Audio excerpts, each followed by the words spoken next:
তবে আমরা চাইব যাতে বাংলার মানুষের ভালো হয়, নিত্য প্রয়োজনীয় জিনিস যাতে সহজলভ্য হয়, কিন্তু পাশাপাশি এটাও মনে রাখতে হবে সরকারকেও সংস্কারের পথে হাঁটতে হবে।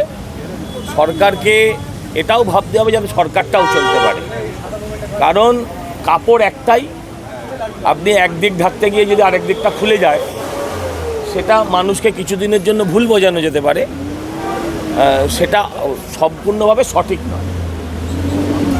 আর ডিএ নিয়ে সরকারি কর্মচারীদের অনেক প্রত্যাশা স্বাভাবিক থাকবে, সরকারও বিবেচনা করবে, যতটা সম্ভব হয় নিশ্চয়ই সরকার পূরণ করার চেষ্টা করবে। আরেকটা বিষয় সেটা হচ্ছে দীর্ঘদিন ধরে রাজ্যের শিক্ষার হাল অত্যন্ত খারাপ, পরীক্ষা হয় না, এই পুরো পরিকাঠামোটা প্রায় ভেঙে পড়ার মুখে বলে অভিযোগ উঠছে বারবার। আরে লাইব্রেরি ছেড়ে দিন, ক্লাসে নিয়োগ নেই, শিক্ষক নেই, ব্ল্যাকবোর্ড নেই, শিক্ষা ব্যবস্থা বলে কিছু নেই। লাইব্রেরি নিয়োগ নিশ্চয়ই প্রয়োজন, তার আগে শিক্ষক নিয়োগও প্রয়োজন।